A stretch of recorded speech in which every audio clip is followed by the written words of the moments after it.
Mais uma vez, boa noite. Como tinha prometido, atualizamos as notícias no canal STV Notícias, mas nesta primeira meia hora, fazemos análise de alguns temas de interesse, sobretudo nacional, e a quinta-feira eu recebo sempre o Dr. Adelino Buque para as suas reflexões e as suas análises. Saúde, Dr. Adelino Buque, muito boa noite. Boa noite, boa noite. Bem-vindo à nossa quinta-feira, bem-vindo aos nossos temas de conversa. Sim.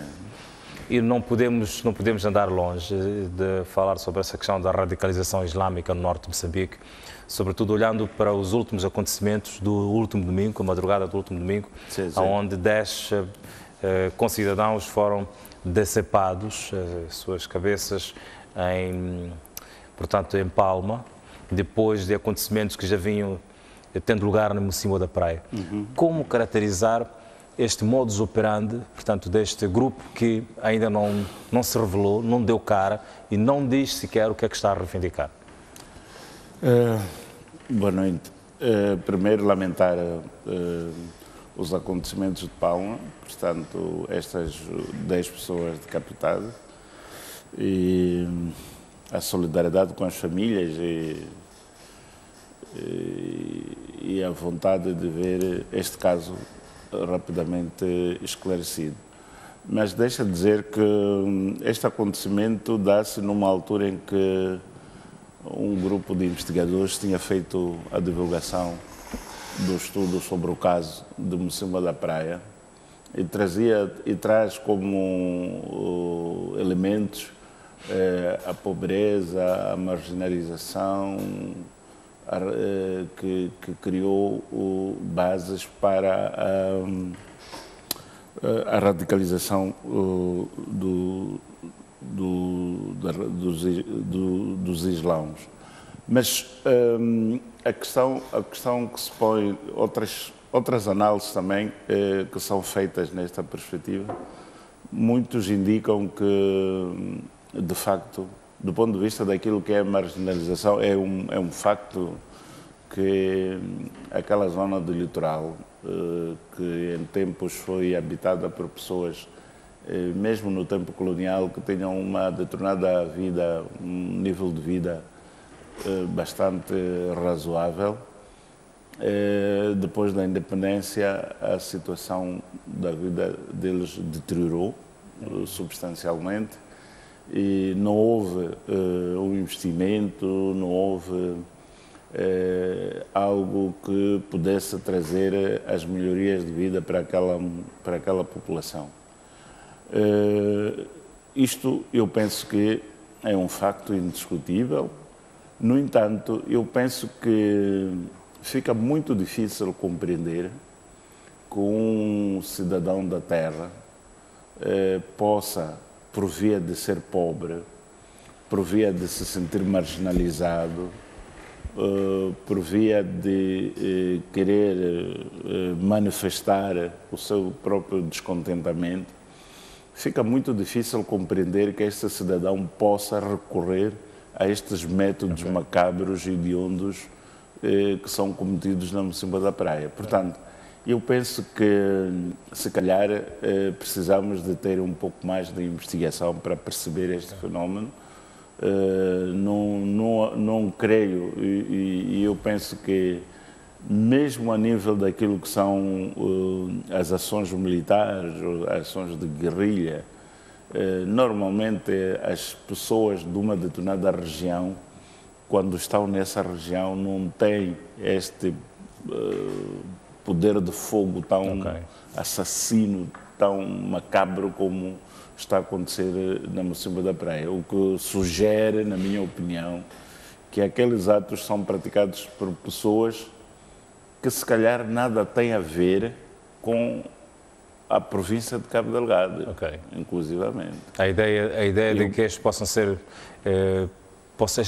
pessoas ou figuras ligadas ao Al-Shabaab ou a grupos radicais sediados, por exemplo, ao longo da costa, na Tanzânia, no Quênia. Eu penso que ganha corpo esta ideia, porque só assim se justifica um ato tão bárbaro, não é?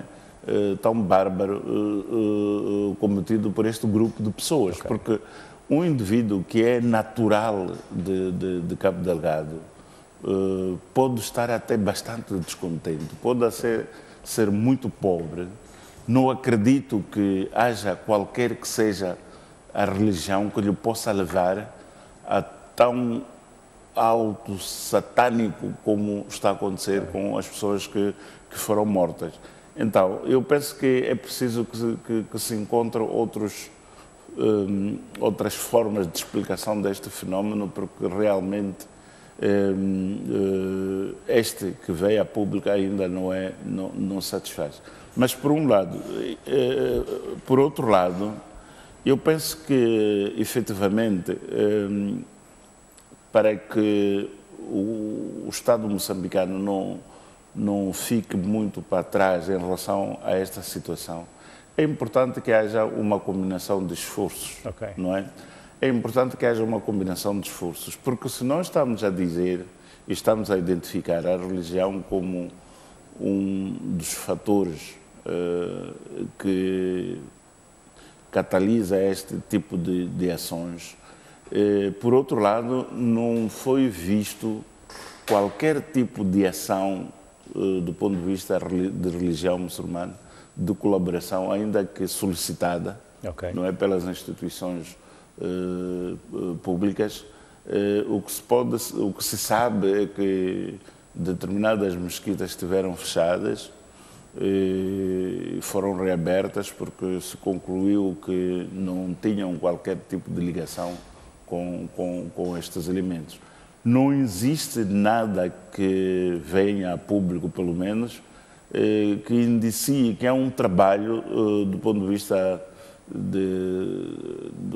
da sociedade civil, da sociedade religiosa, com predominância na muçulmana, que esteja sendo feito para que aquela população se sinta desencorajada e denuncie caso sejam seus familiares que estejam metidos nisto. Porque, de facto, a resposta de perseguição e aniquilamento, eu penso que por si só não pode resolver este problema. É preciso haver ações combinadas de todos os atores da sociedade, é preciso que todos nós tenhamos uma palavra de sentido de desencorajar. É verdade que a Polícia da República de Moçambique deve fazer a parte que lhe cabe, mas os líderes religiosos, sobretudo aqueles a que se conota que estejam ligados a este grupo, deveriam levar uma mensagem às populações, mas uma mensagem forte sobre aquilo que são as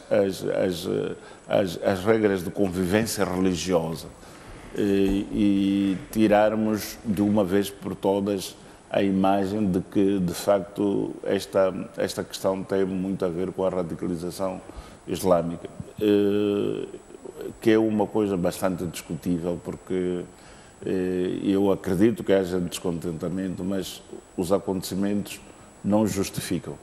Estes atos não justificam que alguém, eu chegar na zona onde eu nasci, ou próximo da zona onde eu cresci, praticar aqueles atos hediondos. Não estou a ver. A história de Moçambique não lembra este tipo de acontecimento em qualquer, portanto, dos momentos? Não, se dissesse que não lembra, estaria a mentir. Eu lembro-me, eu recordo-me que, por exemplo, na zona onde eu nasci, portanto, em Buquene, houve massacres praticada pela Renam no tempo da guerrilha, que levou aproximadamente 72 horas a fazer-se enterros de pessoas. Foram mortas mais ou menos nestes moldes e foram dias consecutivos, quer dizer, de manhã fazia-se os enterros, mas à noite vinham matar mais outras pessoas. E aconteceu isto durante mais ou menos 72 horas. Mas, definitivamente, as pessoas que estavam por aquelas zonas não tinham nada e absolutamente nada a ver com pessoas daquela zona. Até porque a comunicação não existia, senão aqueles que soubessem falar português, que eram poucos. Então, nós já tivemos isto. Normalmente usa-se pessoas numa determinada região para praticar atos desta natureza para outra região. Agora, o caso de Cabo Delgado, e considerando todas as análises que são feitas, que tudo indica que circunscreve-se às pessoas daquela região. Isto é que é muito difícil de compreender. Agora, no caso da última guerra da Renamo, aquilo já era um movimento que atingia todo o país, não é? Eu penso que isto não é uma questão de querer desqualificar a Renamo, é uma questão de comparar os atos macabros que aconteceram e que foram praticados por este grupo com o que está a acontecer neste momento. Mas nós sabíamos, por exemplo, que a Renamo tinha um recrutamento nacional. Não é o caso de Cabo Delgado, porque todas as análises indiciam que as pessoas são exclusivamente de Cabo Delgado. Nas primeiras investigações dizia-se até que algumas pessoas vendiam crédito, não sei o quê, e de repente foram levados para aqueles atos. É muito difícil de crer neste tipo de versão. Quer dizer, até pode acontecer, não é? O homem é um ser muito complicado, mas eu tenho muitas dúvidas que as coisas possam ocorrer desta forma. Dr. Puc, este ato bárbaro aconteceu 2 semanas depois do comandante-geral da PRM ter aparecido em público a fazer menção ao facto de que a situação estava sob controle, portanto, no cimo da praia, e que havia já alguma tranquilidade. E, cumulativamente, depois também do Ministro da Defesa Nacional ter visitado, praticamente 1 semana antes do acontecimento, Mocímboa da Praia.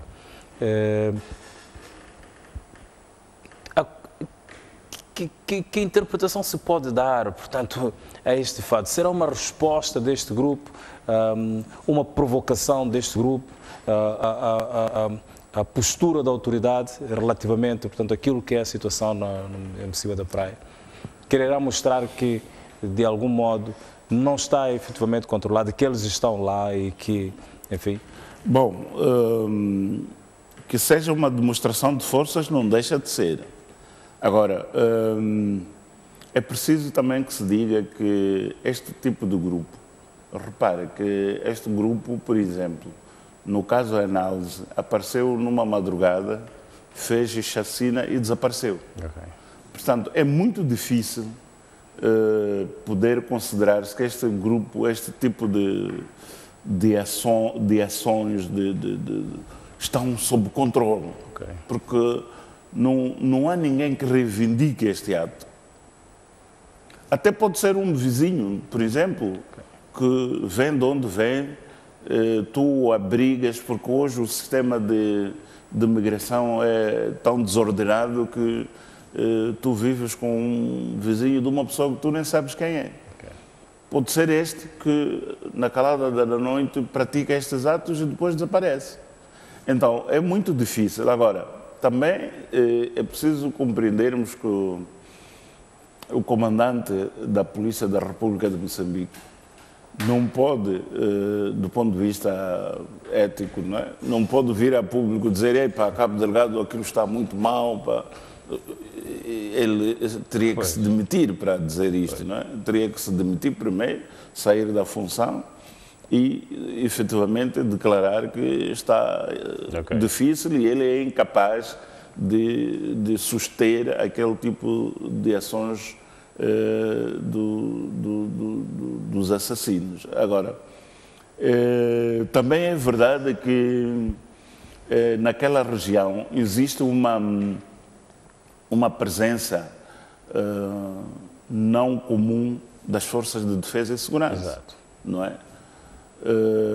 Então, não é muito compreensivo que não se possa declarar que a vida está normal. Mas é isto que estamos a ver, quer dizer, estas coisas da guerra, nós, voltando ao exemplo da própria Renamo, quando nós, a Renamo, mesmo antes do fim das hostilidades de 2014, muitas pessoas diziam que há camponeses que estão a fazer sua atividade ao longo da Estrada Nacional, mas há carros a serem queimados. Quer dizer, de repente, uma pessoa, tu pensas que é um camponês, mas afinal é um militar à espera de uma oportunidade para atacar. Então, é muito difícil, de facto, controlar este tipo de situações e a única coisa que se pode dizer é que realmente usa-se todos os meios ao alcance do poder para que esta situação se resolva. E os meios não podem ser exclusivamente de fogo, porque está visto que estas pessoas usam meios que às vezes até nem fazem barulho. Tu acordas de manhã e encontras a pessoa, está ali estatelada, está ali decapitada. Não houve nenhum barulho, porque usou uma katana, usou não sei o quê. Quer dizer, então é preciso haver outro tipo de estratégias de comunicação, outra forma de abordagem deste assunto, sei lá. Mas tem que haver uma saída para este problema, porque realmente ele, a perpetuar-se por mais algum tempo, a tendência será de alastrar-se para outras províncias, o que poderá criar já um problema real de controle. Pois, como símbolo da praia, Macomia, Palma, tem sido, portanto, até aqui os principais palcos. Sim. E, por outro lado, temos a questão da exploração dos recursos energéticos, recursos minerais da província de Cabo Delgado, que tem estado a conhecer um boom e que nos próximos anos também vai conhecer um boom. Haverá alguma relação, portanto, da presença destes grupos ou deste grupo e esta questão do boom económico que poderá surgir muito brevemente na província de Cabo Delgado? Hermínio, deixa de dizer uma coisa. Se há uma relação ou não, é algo que não se pode afirmar porque não temos dados que nos levem a esta conclusão.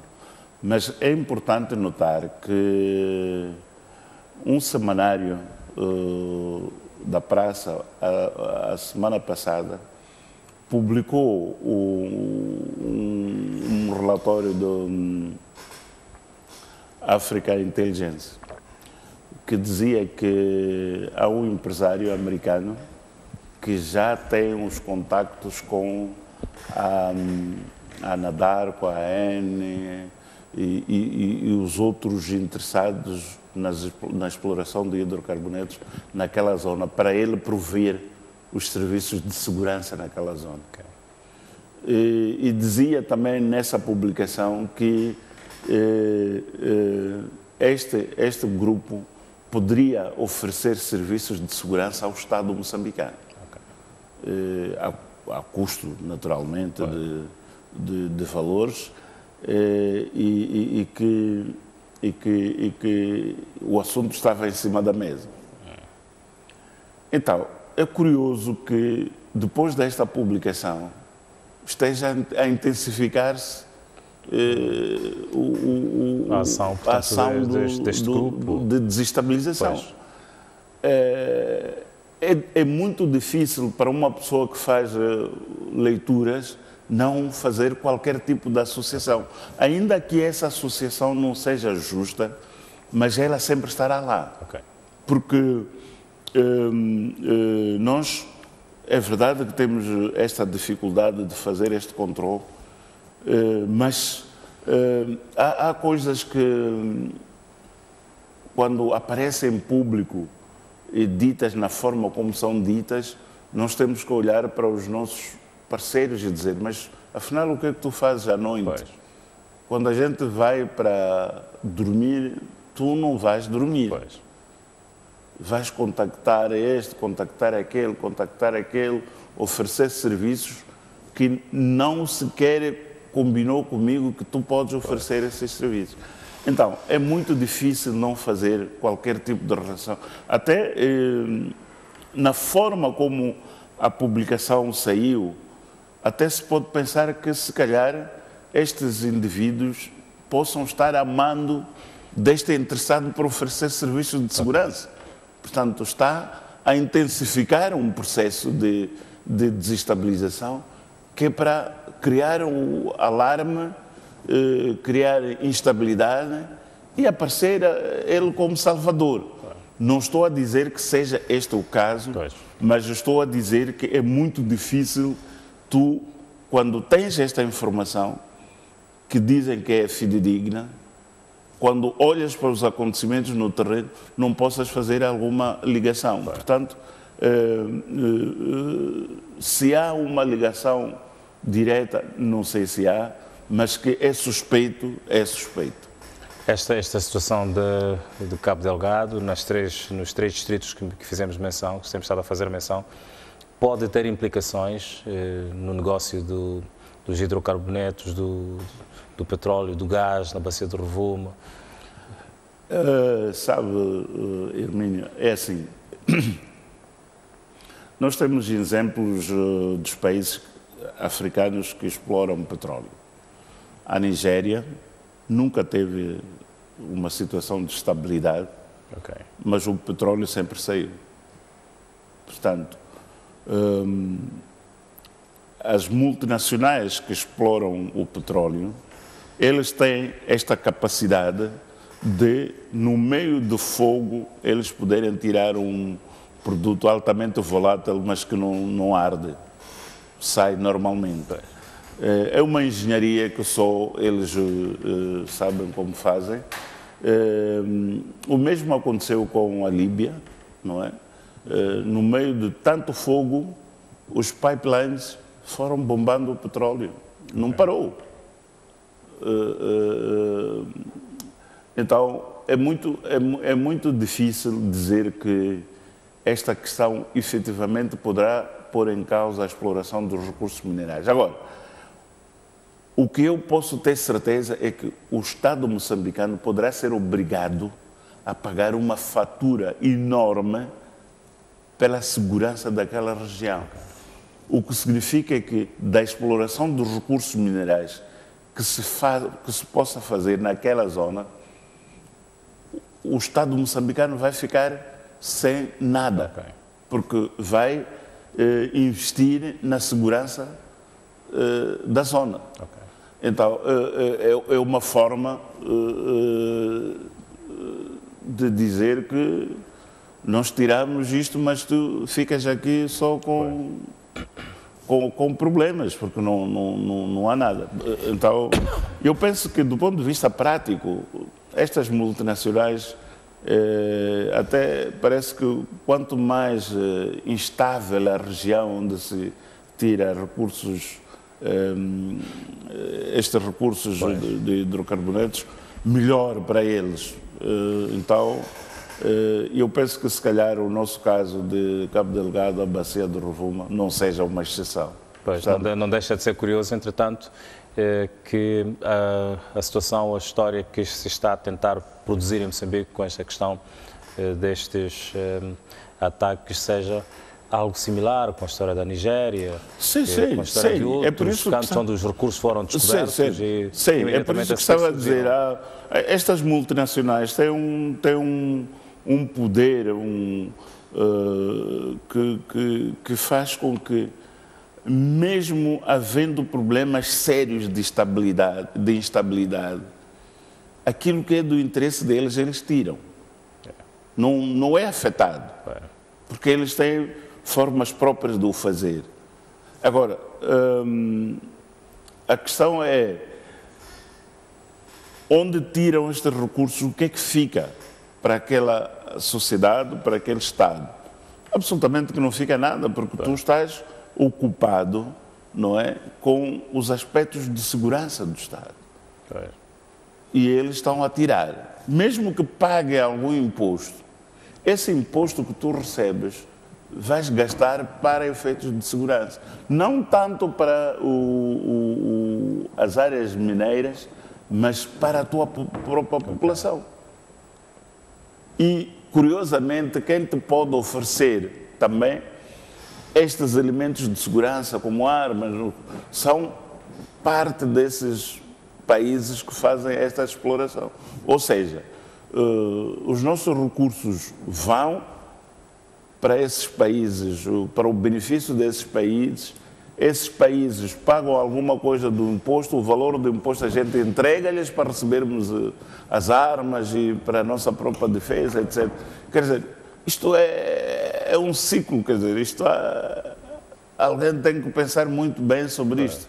Se nós, em face da situação vigente, já que ainda não começamos a explorar, se calhar, se fosse um posicionamento nosso como país, dizer, olha, não, nós vamos lá parar um pouco com este negócio, com consequências que podem advir disso, mas primeiro queremos resolver o problema de segurança, depois vamos entrar de novo para esta situação de exploração. Não sei se isso é possível ou não, mas na forma como as coisas estão a acontecer, definitivamente o país vai ficar cada vez mais pobre.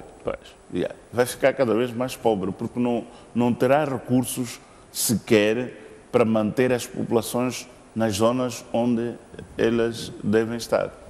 Pois, Dr. Buco tem estado a fazer menção a este estudo que foi realizado por 3 pesquisadores, entre eles o Sheikh Habib e também, portanto, o João Pereira. O estudo realizado diz numa e vou citar uma das suas páginas, que os grupos em Cabo Delgado financiam-se através do contrabando de madeira e rubis, portanto, que são explorados naquela província. A questão que também a não querer calar é como é possível cortar, embalar, exportar madeira, por exemplo, sem dar nas vistas. Não, mas isso é o tal crime organizado, não é? Porque eles não fazem isto sozinhos. Eles infiltram-se. Aliás, se está recordado, nesta última visita presidencial à província de Sofala, eu penso que o chefe do Estado teve 2 intervenções que de longe saltaram à vista de qualquer um que ouvia a mensagem, via o presidente, a forma tão irritada como estava a abordar o assunto sobre madeira e o que fica para os moçambicanos e o que sai. E ele chegou a dizer que quando chega nesses países, as pessoas dizem, os países, mas Sr. Presidente, este produto custa tanto, mas os nossos empresários dizem que recebem por tanto. Quer dizer, tu estás a ver o Presidente irritado com a forma como nós próprios não estamos a dar valor ao bem que nós temos como recursos nossos. Ele falou muito disto. E não foi um falar normal de um comício de troca de impressões, mas foi um falar de um chefe de Estado que estava já esgotado com a forma como nós, cidadãos, não valorizamos o bem que nós temos. Chegou a falar de oferta de um maço de cigarro e tu cortas uma árvore e ofereces a uma pessoa. Como é possível? Não é? Dar-te 50 meticais ou, mesmo que seja um envelope de 10 mil meticais, um caminhão de madeira passe. Porque tu ficaste com 10 mil meticais. Então, isto também é próprio de cidadãos que não têm ainda em si incutido o valor de patriotismo. Por outro lado, quando se fala destes rubis, muitas vezes nós, aquela região de Cabo Delgado, Fala-se muito da exploração ilegal dos rubis. Mais de metade das pessoas que estão lá naqueles campos a cavar não são moçambicanos, não é?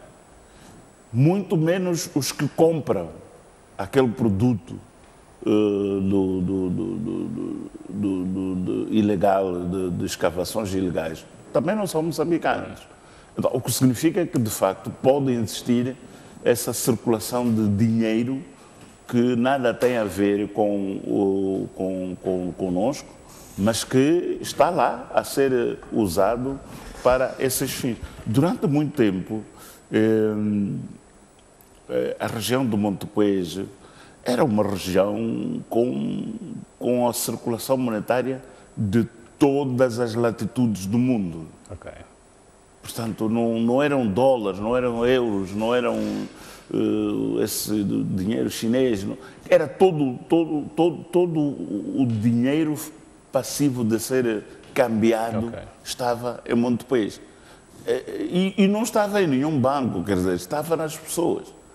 Então, de facto, há um nível de circulação monetária suspeito, não é, de ser uma espécie de banqueamento nesta zona, que dá para pensar que, de facto, há um financiamento com base nos nossos próprios recursos. Quer dizer, não é de descartar esta hipótese. Até porque Madeira é um caso mais extremo, porque transportar madeira é uma coisa um pouco mais difícil, quer dizer, difícil não, porque nós as autoridades já nos deixaram ver 20, 30, 50, 100 contentores no coisa que dizem que não sabiam de onde é que passaram. Mas os recursos minerais, este rubis, o ouro, não sei o quê, são produtos que tu levas no bolso, estás a levar milhões de dólares. Então, não há nada que possa dizer que, de facto, isto não esteja a acontecer. Por um lado. Por outro lado, se calhar, nós, como país, não estivemos suficientemente estruturados para termos o controle efetivo da mineração ilegal de rubis e do ouro. Depois de muito tempo de dilapidação deste recurso, é que acordamos e criamos forças para a defesa destes recursos. Ora, esta gente já está endinheirada e já nem sabe o que fazer com o nosso dinheiro, e o resultado que estamos a colher é este, não é?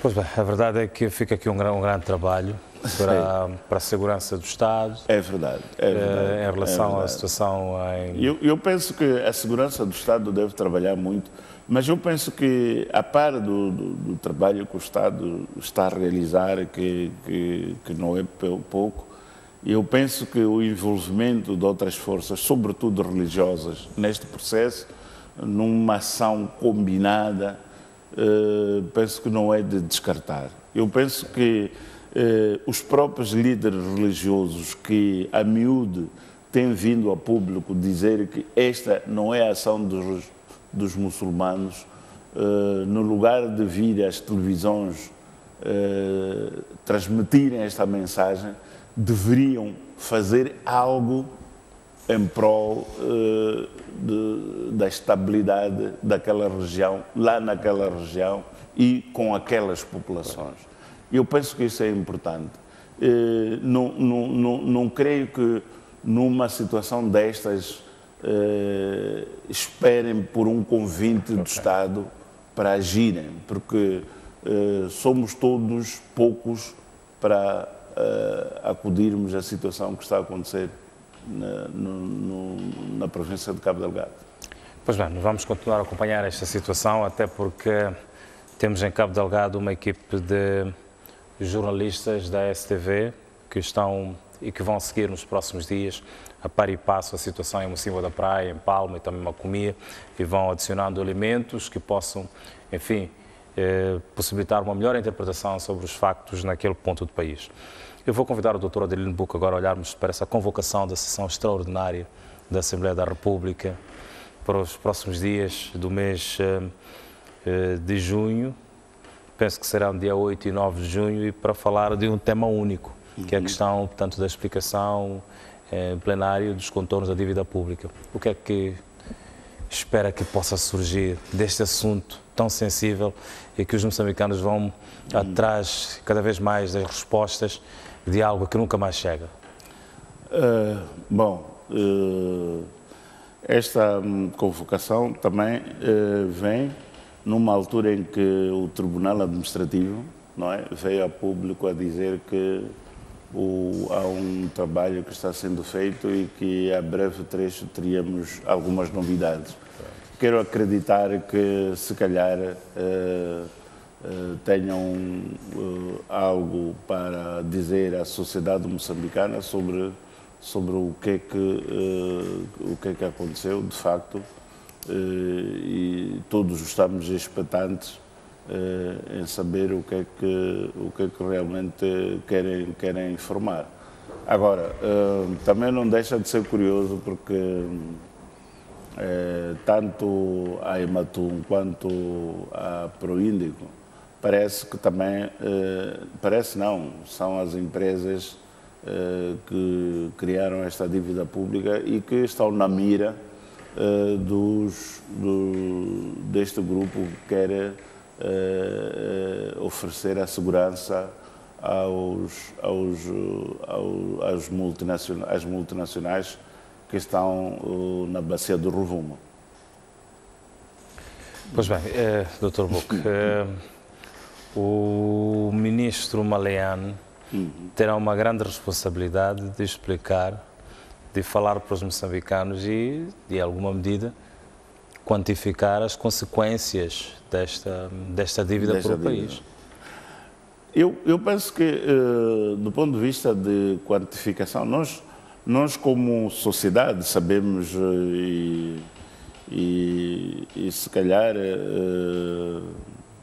esta é uma obrigação que o governo tem, mas nós sabemos que praticamente aquilo que eram as perspectivas do desenvolvimento econômico no nosso país neste quinquênio praticamente ficaram comprometidos, não é?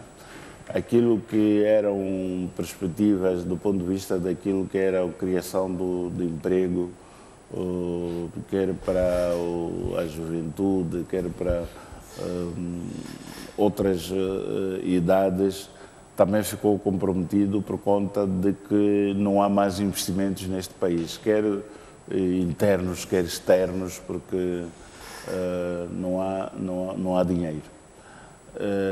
Então, são contas que vão ter que fazer, vão ter que explicar, mas não há dúvidas que nós estamos numa situação que é difícil para todos nós, sobretudo porque as grandes empresas que empregam muitas pessoas de forma massiva, grosso modo, também estão a fechar. Estou a falar, por exemplo, do setor de construção, que é um setor que, de longe, emprega muita gente, mas, em contrapartida,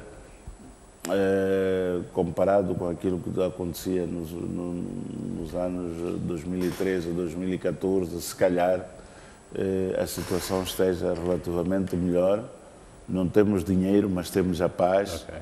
Portanto, nessa perspectiva, a agricultura tem estado a dar resposta para efeitos de contrabalanço daquilo que não está a acontecer. Mas as pessoas que não vivem da agricultura estão, sem dúvidas, depauperadas e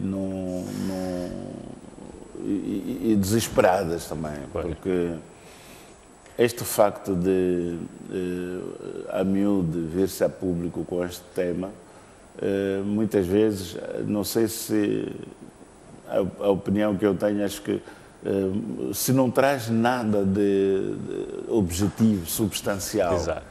que não seja que o trabalho está sendo feito, que a comunidade internacional não está a dar respostas às nossas solicitações, sobre que não sei quê, tudo aquilo que nós sabemos, eu acho que era um tema dispensável, quer dizer, do ponto de vista daquilo que é a comunicação com o público. Eu penso que mais do que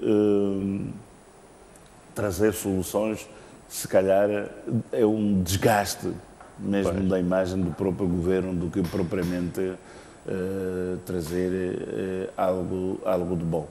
Esta é a minha opinião, mas se eventualmente tenhamos, se calhar, novidades, como dizia o juiz do Tribunal Administrativo, que teremos algumas novidades brevemente. Talvez seja uma dessas novidades que queremos trazer.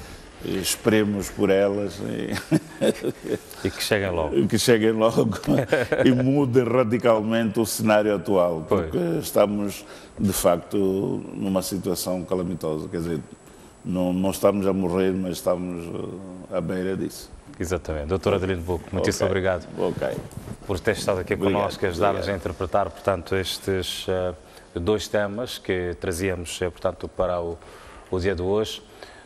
Dr. Bucco volta a próxima quinta-feira. Eu vou sair agora para um brevíssimo intervalo e volto para atualizar-lhe a informação. Até já.